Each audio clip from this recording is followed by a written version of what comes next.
We can achieve nothing without paying the price. Now, what is that price? Well, it's many things. Firstly, it's understanding, emotionally as well as intellectually, that we literally become what we think about, that we must control our thoughts if we're to control our lives. It's understanding fully that as ye sow, so shall ye reap. Secondly, it's cutting away all the fetters from the mind and permitting it to soar as it was divinely designed to do. It's the realization that your limitations are self-imposed and that the opportunities for you today are enormous beyond belief. It's rising above narrow-minded pettiness and prejudice. Thirdly, use all your courage to force yourself to think positively about your own problem, to set a definite and clearly defined goal for yourself. Let your marvelous mind think about your goal from all possible angles. Let your imagination speculate freely upon many different possible solutions. Refuse to believe there are any circumstances sufficiently strong to defeat you in the accomplishment of your purpose. Act promptly and decisively when your course is clear, and keep constantly aware of the fact that you are, at this moment, standing in the middle of your own acre of diamonds, as Russell Conwell used to point out. Fourthly, save at least 10% of what you earn. Also remember that no matter what your present job is, it has enormous possibilities if you're willing to pay the price. Now, let's just go over the important points in the price each of us must pay to achieve the wonderful life that can be ours. It is, of course, worth any price. You will become what you think about. Remember the word imagination. Let your mind soar. Courage. Concentrate on your goal every day. Save 10% of what you earn. Action. Ideas are worthless unless we act on them. There are two things that may be said of everyone. Each of us wants something, and each of us is afraid of something. I want you to write on a card what it is you want more than anything else. It may be more money. Perhaps you'd like to double your income or make a specific amount of money. It may be a beautiful home. It may be success at your job. It may be a particular position in life. It could be a more harmonious family. Each of us wants something. Write down on your card specifically what it is that you want. Make sure it's a single goal and clearly defined. You needn't show it to anyone, but carry it with you so that you can look at it several times a day. Think about it in a cheerful, relaxed, positive way. Each morning when you get up, you immediately have something to work for, something to get out of bed for, something to live for. Look at it every chance you get during the day, and just before going to bed at night. As you look at it, remember that you must become what you think about. And since you're thinking about your goal, you realize that soon it will be yours. In fact, it's yours really the moment you write it down and begin to think about it. Look at the abundance all around you as you go about your daily business. You have as much right to this abundance as any other living creature. It's yours for the asking. Now we come to the difficult part. Difficult because it means the formation of what is probably a brand new habit. And new habits are not easily formed. Once formed, however, they will follow you for the rest of your life. Stop thinking about what it is you fear. Each time a fearful or negative thought comes into your consciousness, replace it with a mental picture of your positive and worthwhile goal. There will come times when you feel like giving up. It's easier for a human being to think negatively than positively. That's why only 5% are successful. You must begin now to place yourself in that group. For 30 days, you must take control of your mind. It will think only about what you permit it to think. Each day, for this 30-day test, do more than you have to do.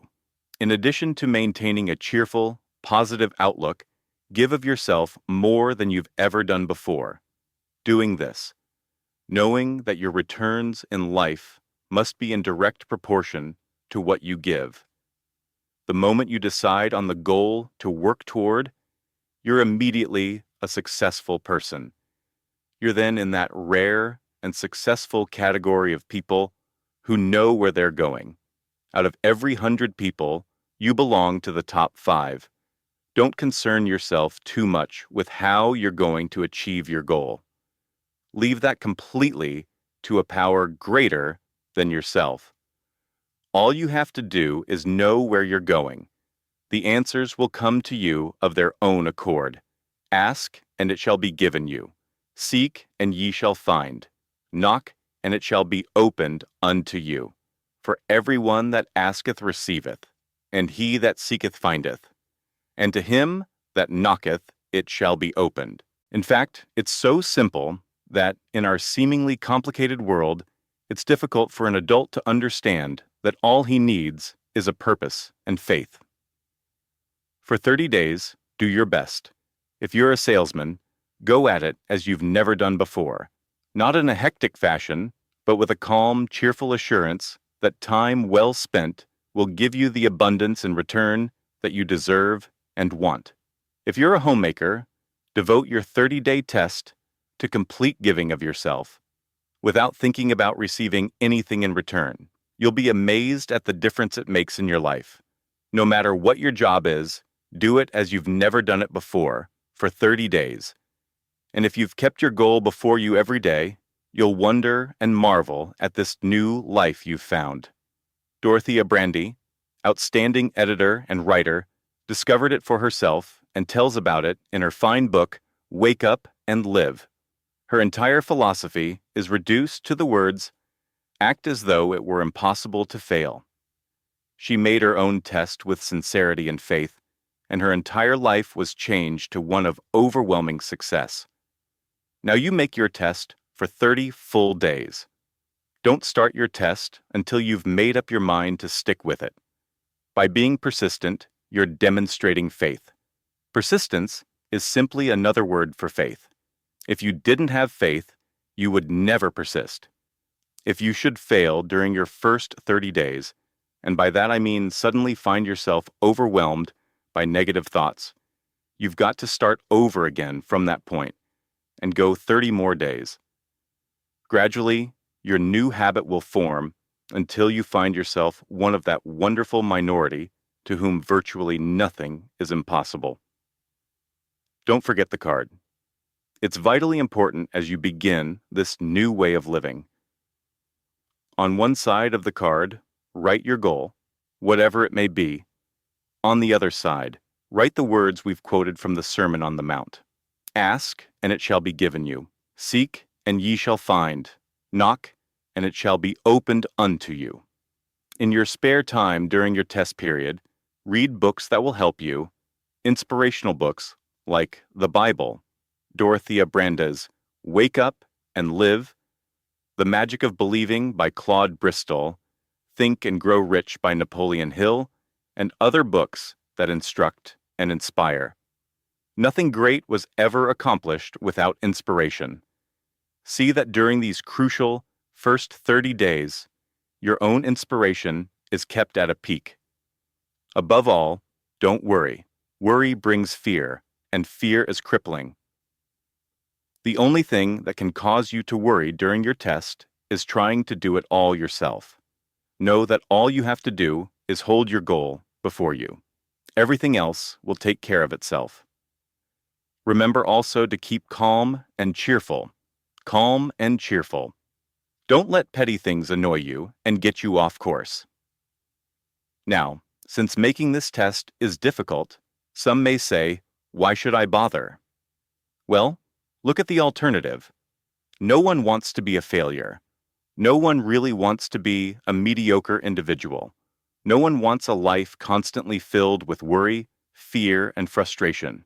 Therefore, remember that you must reap that which you sow. If you sow negative thoughts, your life will be filled with negative things. If you sow positive thoughts, your life will be cheerful, successful, and positive. Gradually, you'll have a tendency to forget what you've heard here.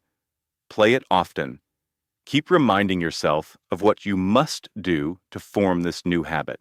Gather your whole family about and listen to what's been said here at regular intervals. You know, most men will tell you that they want to make money without understanding the law. The only people who make money work in the mint. The rest of us must earn money. The only way to earn money is by providing people with services or products which are needed and useful. We exchange our product or service for the other man's money. Therefore, the law is that our financial return will be in direct proportion to our service.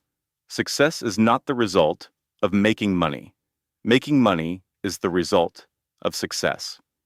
And success is in direct proportion to our service. Most people have this law backwards. They believe you're successful if you earn a lot of money. The truth is that you can only earn money after you're successful. It's like the story of the man who sat in front of the stove and said to it, "Give me heat, and then I'll add the wood."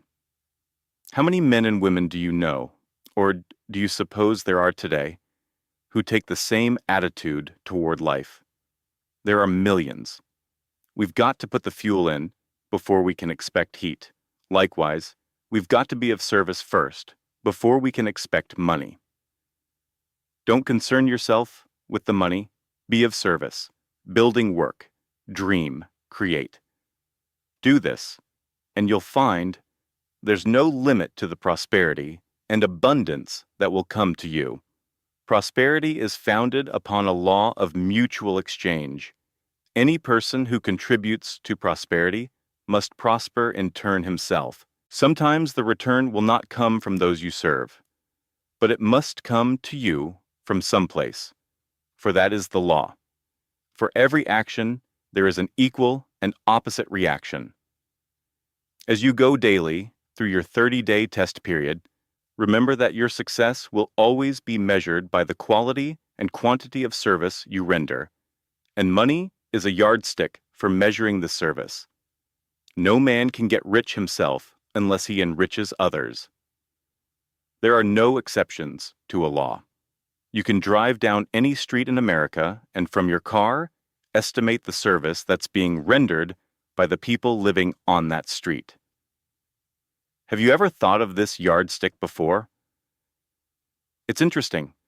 Some, like ministers, priests, and other devoted people, measure their returns in the realm of the spiritual.